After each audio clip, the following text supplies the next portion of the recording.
আসসালামু আলাইকুম ওয়া রাহমাতুল্লাহি ওয়া বারাকাতুহু। আলহামদুলিল্লাহি রাব্বিল আলামিন ওয়াসসালাতু ওয়াসসালামু আলা সাইয়্যিদিল মুরসালিন ওয়া আলা আলিহি ওয়া সাহবিহি আজমাইন, আম্মা বা'দ। ফাআউযু বিল্লাহি মিনাশ শাইতানির রাজীম। বিসমিল্লাহির রহমানির রহিম। শাহরু রমাদানাল্লাযী উনজিলা ফীহিল কুরআন। সম্মানিত ঈমানদার ভাই বোনেরা, আপনারা একটি শিরোনাম দেখতে পাচ্ছেন, নতুন যুগে নতুন পৃথিবীতে স্বাগত তোমাকে হে বরকতময় রমাদান। আমরা 2024 পরবর্তী সময়ে একটি নতুন যুগে প্রবেশ করেছি। এখানে একটি নতুন পৃথিবী আল্লাহ তাআলা তৈরি করবেন কোরআনের আলোকে, ইসলামের আলোকে, মানবতার আলোকে, সত্য সুন্দরের আলোকে, এবং হেয়ার অ্যান্ড হেয়ার আফটার দুনিয়া আখিরাতের সফলতা আসবে যে পথে পা বাড়ালে, যে সিরাতে মুস্তাকিমে চললে।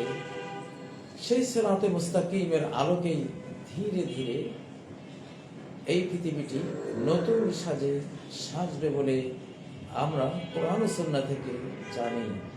আলহামদুলিল্লাহ, আমরা অত্যন্ত সৌভাগ্যময় যে সেই নবায়িত পৃথিবীর, নতুন পৃথিবীর বাসিন্দা আমরা হতে পেরেছি।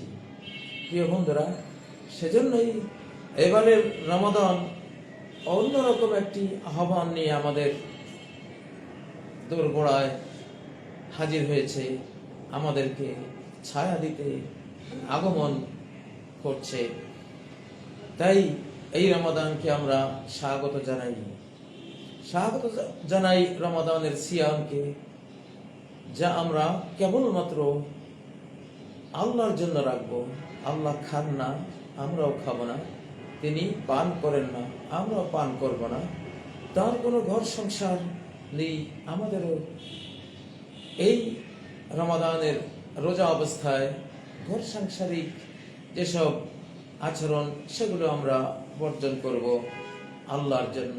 ইয়াদাউ তাআমাহু ওয়া শারাবাহু ওয়া শাহওয়াতাহু মিন আজলি। রোজাদারকে তিনি সবচেয়ে সম্মানিত করেছেন তো এটা বলেই, সে তো আমারই জন্য তার খাদ্য পরিহার করে, তার পানীয় পরিহার করে, তার কামনা বাসনা পরিহার করে।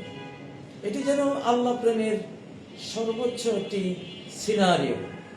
আল্লাহর জন্য ক্ষুধার্ত হয়ে যাওয়া, আল্লাহর জন্য পিপাসার্ত থাকা, আল্লাহর জন্য সংসার ত্যাগী থাকা, এটি প্রেমের একটি চূড়ান্ত রূপ।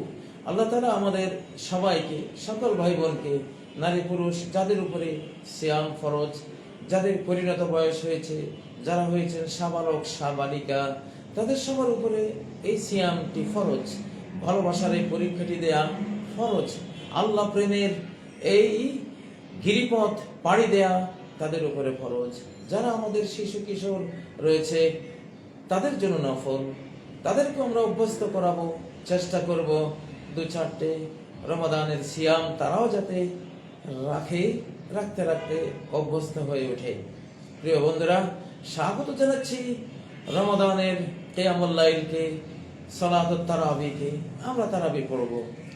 যে মসজিদে যত রাকাত হয়, ইমাম সাহেবের সাথে সর্বশেষ রাকাত পর্যন্ত আমরা থাকব, যেন কুতিবা লাহু কিয়ামুল লাইলা। মুসনাদে আহমদের যে হাদিসটি আমরা জানি, যে ইমামের সাথে শেষ সালাম ফেরানো পর্যন্ত যিনি সালাতুত তারাবিয়ে শরীক থাকবেন, পুরো রাত জেগে নফল সালাত পড়ার তিনি পুরস্কার পেয়ে যাবেন। এত বড় সুযোগ আমরা হাতছাড়া কেন করব? অনেক মসজিদে যেখানে 20 রাকাত হয়, আমরা 8 রাকাত পড়ে চলে আসবো না। কেন আসবো না? কারণ যদি 8 রাকাত পড়ে চলে আসি, তাহলে পুরো রাতের সওয়াবটি আমরা আর পাবো না। হ্যাঁ, কেউ চলে আসতেই পারেন, তার জন্য সেটা যেহেতু অব্লিগেটরি নয়, ফরজ নয়। কিন্তু এসব খায়রাতের মৌসুম, পুণ্যের মৌসুম, রহমত বরকত নাজাতের মৌসুমগুলিকে অবশ্যই সর্বোচ্চ গুরুত্ব দিয়ে আমাদের কাজে লাগানো যেহেতু উচিত, আল্লাহ সেটাই চান। সেজন্য যেই মসজিদে যতটুকু পড়া হয় এই সালাতুত তারাবি, ততটুকু শেষ পর্যন্ত আমরা থাকার চেষ্টা করব, যাতে করে পুরো রাতের কিয়ামুল লাইলের সওয়াবটি আমাদের আমলনামায় চলে আসে। 30টি রাত 32টি রাত যদি এভাবে আমরা আমল করি, তাহলে 30 রাত জেগে, সারা রাত জেগে সালাত পড়ার সওয়াবটি পেয়ে গেলাম। কি বিশাল প্রাপ্তি আমাদের! অতএব এই সুযোগটি আমরা যাতে হাতছাড়া না করি। প্রিয় ভাই বোনেরা, স্বাগত জানাচ্ছি রমাদানে যে 4টি বাণী আমাদের সবচেয়ে বেশি উচ্চারণ করতে হবে। আশহাদু আল্লা ইলাহা ইল্লাল্লাহ, আস্তাগফিরুল্লাহ, আল্লাহুম্মা ইন্নী আসআলুকাল জান্নাহ, আল্লাহুম্মা ইন্নী আউযু বিকা মিনান নার। নবী সাল্লাল্লাহু আলাইহি ওয়াসাল্লাম এই 4টি কথা রোজাদার অবস্থায় সবচেয়ে বেশি বলতে বলেছেন। অতএব এই কালিমাতে তাইয়্যিবাতকে আমরা স্বাগত জানাই রমাদান উপলক্ষে। স্বাগত জানাই সাহরিকে। তাসাহারু ফাইন্না ফিস সাহুরি বারাকা, তোমরা সাহরি খাও, কারণ সাহরিতে রয়েছে বারাকা, দুনিয়ার বারাকা রয়েছে, আখিরাতের বারাকা রয়েছে। দুনিয়ার বারাকা হলো তোমার ফিজিক্যাল যে শক্তি সামর্থ্য, এটি অর্ধ দিবস পর্যন্ত প্রায় তোমাকে শক্তি যোগাবে সিয়াম পালনে। অতএব সেই ফিজিক্যাল বারাকা নাও। আর পারলৌকিক বারাকা রয়েছে, এটি এই উম্মতের বৈশিষ্ট্য। এই উম্মতের বৈশিষ্ট্য সাহরি খাওয়া। আগের উম্মত আর আমাদের এই উম্মতের মধ্যে পার্থক্য হলো সাহরি খাওয়া। তারা সাহরি খেত না, আমরা সাহরি খাচ্ছি। উম্মতের এই বৈশিষ্ট্যটি আমরা আমল করেও আল্লাহর কাছে আমরা পুরস্কৃত হওয়ার আশা রাখবো। অতএব স্বাগত সাহরিকে, স্বাগত ইফতারকে।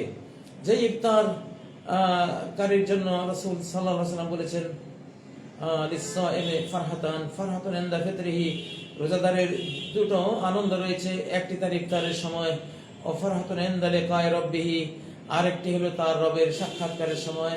সিয়াম, সিয়ামের ইফতার, এই আমলগুলোর কারণে আরেকটি তৃতীয় পুরস্কার যে আমরা পাবো আল্লাহর সাক্ষাৎকার, সেটাও আমরা আশা করি ইনশাআল্লাহ প্রাপ্ত হব। সেটাকেও আমরা আজকে স্বাগত জানাচ্ছি। স্বাগত জানাচ্ছি রমাদান মাসে সকল পুণ্য কর্মকে, সাদাকা, দান, খায়রাত, পরোপকার, এবং স্বাগত জানাচ্ছি চোখের সিয়াম, কানের সিয়াম, হাতের সিয়াম, পায়ের সিয়াম, ব্রেইনের সিয়াম, সর্বাঙ্গের সিয়ামকে। অর্থাৎ সর্বাঙ্গীন ভাবে যাতে আমরা রোজাদার হতে পারি, আল্লাহ তাআলার কাছে একজন কম্প্রিহেন্সিভ সার্বিক রোজাদার হিসেবে যাতে আমরা পুরস্কৃত হতে পারি, সে তৌফিক আল্লাহ তাআলা আমাদেরকে দান করেন। স্বাগত জানাচ্ছি এই রমাদানে। আমরা জানি আমাদের মা বোনরা তারা সবাই হিজাব পরতে সচেষ্ট হন আগের চেয়ে বেশি, মাথা ঢাকতে সচেষ্ট হন আগের চেয়ে বেশি। এমনকি টিভিতে যারা সংবাদ পাঠিয়ে আমরা দেখি, তারাও মাথা ঢেকে স্কার্ফ পরে রমাদানকে সম্মান জানান। এই সম্মানটুকু অবশ্যই এটি ঈমানেরই একটি পরিচায়ক। ওমান ইউআযিম শাআইরাল্লাহি ফাইন্নাহা মিন তাকওয়াল কুলুব, আল্লাহর দ্বীনের নিদর্শনগুলোকে যারা সম্মান জানায়, সে সম্মান তো অবশ্যই হৃদয়ের গভীর তাকওয়া থেকে উৎসারিত হয়েছে বলে ধর্তব্য হবে আল্লাহ তাআলার কাছে। আমরা স্বাগত জানাই এই রমাদান মাসে কোরআন তেলাওয়াতকে। আসলে আমি শুরুতে পড়েছিলাম শাহরু রমাদান আল্লাযী উনজিলা ফীহিল কোরআন।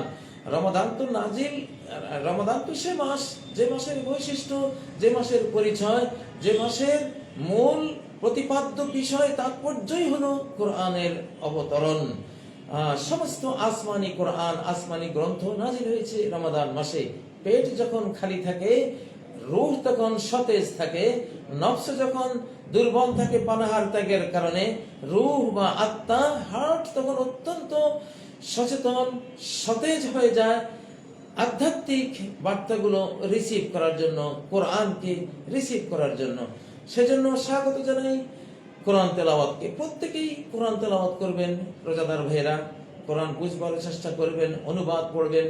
কমপক্ষে একটি খতম বা 2টি, 3টি, 4টি, 5টি, যে যত পারেন এই রমাদানে খতম করার চেষ্টা করবেন। স্বাগত জানাই রমাদান মাসে হালাল খাওয়ার প্রবৃত্তিকে। যেহেতু হালাল খেয়ে যদি আমরা সিয়াম পালন করি, তাহলে সেটা আল্লাহর কাছে মকবুল হবে।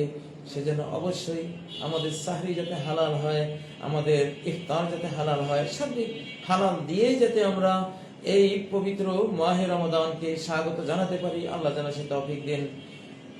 স্বাগত জানাচ্ছি ডেভিল হান্ট, অ্যাঞ্জেল ফোর্স, ফেরেশতা ফোর্সের পক্ষ থেকে রমাদান শুরু হলে যে শয়তানগুলোকে জিনজিরাবদ্ধ করা হয়, শিকল পরিয়ে অ্যারেস্ট করা হয়, যত ডেভিল যত শয়তান রয়েছে সেগুলোকে বন্দি করা হয়, আমরা সেটাকে স্বাগত জানাই, তাদের বন্দি হওয়া উচিত। পাশাপাশি যেহেতু বাংলাদেশে একটি ফিজিক্যাল ডেভিল হান্ট চলছে আমাদের সরকারের পক্ষ থেকে, অতএব যারা মানুষ শয়তান তারাও বন্দী হোক, তারাও যাতে সমাজে ফিতনা ফাসাদ ছড়াতে না পারে, সরকার যাতে তাদের এই অভিযানে সফল হন, আমাদের সেনাবাহিনী, আমাদের নিরাপত্তা বাহিনী তারা যাতে সফল হন, আমরা সবার জন্য দোয়া করছি। তো আজকে প্রিয় বন্ধুরা, রমাদানকে স্বাগত জানিয়ে আমি শেষ করব। তার পাশাপাশি আমাদের ছাত্র সমাজ তারা রাজনীতিতে গতকাল পদার্পণ করেছে একটি দলের ঘোষণা দিয়ে, জাতীয় নাগরিক পার্টি তারা ঘোষণা করেছে। আমরা তাদেরকেও স্বাগত জানাই। রাজনীতি করার অধিকার সবারই আছে। বরাবরই উপমহাদেশে ছাত্র রাজনীতির মাধ্যমে রাষ্ট্রের জন্ম হয়েছে, সংস্কার হয়েছে, রাষ্ট্র স্বাধীনতা ফেরত পেয়েছে, তার অখণ্ডতা নিশ্চিত করেছে, নিরাপত্তা নিশ্চিত করতে পেরেছে। সেজন্য তাদেরকেও রাজনীতিতে স্বচ্ছ রাজনীতি, ত্যাগের রাজনীতি যাতে তারা করতে পারে, স্বাধীনতার রাজনীতি তারা যাতে করতে পারে, দেশের অখণ্ডতা সার্বভৌমত্ব রক্ষার রাজনীতি তারা যাতে করতে পারে, নিরাপত্তা বিধানের, সার্বিক নিরাপত্তা বিধানের জন্য রাজনীতি যাতে তারা করতে পারে, সেজন্য আমরা তাদেরকে একটি স্বচ্ছ, পরিচ্ছন্ন, নিঃস্বার্থ, ত্যাগী রাজনীতির দিকে আসার জন্য তাদেরকে স্বাগত জানাচ্ছি। দোয়া করছি আল্লাহর কাছে অন্যান্য রাজনৈতিক দলগুলোকেও যাতে আল্লাহ তৌফিক দেন ত্যাগের রাজনীতি করার, ভোগের রাজনীতি থেকে সরে আসার, হেয়ার অ্যান্ড হেয়ার আফটার, দুনিয়া এবং আখিরাতের রাজনীতি যাতে তারা সবাই করতে পারে। এবং বিশেষ করে আল কোরআন আমাদের জীবন বিধান। পৃথিবী এখন কোরআনের দিকে যাবে, সব জাতি ধর্মের মানুষরাই এখন তাদের ধর্মের দিকে এগিয়ে যাচ্ছে। খ্রিস্টানরাও এগুচ্ছে তাদের ধর্মের দিকে, ইহুদিরা এগুচ্ছে তাদের ধর্মগ্রন্থের দিকে, হিন্দুরাও যাচ্ছে তাদের ধর্মগ্রন্থের দিকে, অবশ্যই মুসলিমরাও যাবে তাদের ধর্মগ্রন্থের দিকে। এবং আমরা জানি ইন্নাদ-দীন ইনদাল্লাহিল ইসলাম, দিন আল্লাহর কাছে একটাই, সেটা হলো ইসলাম। তো সেটা যাতে বিশ্বময় মানব জাতি গ্রহণ করে, সেই আল্লাহর কাছে প্রার্থনা রেখে, প্রেয়ার রেখে আজকে এখানে বিদায় নিচ্ছি। সুবহানাকাল্লাহুম্মা ওয়া বিহামদিক, আশহাদু আল্লা ইলাহা ইল্লা আনতা, আস্তাগফিরুকা ওয়া আতুবু ইলাইক। আসসালামু আলাইকুম ওয়া রাহমাতুল্লাহি ওয়া বারাকাতুহু।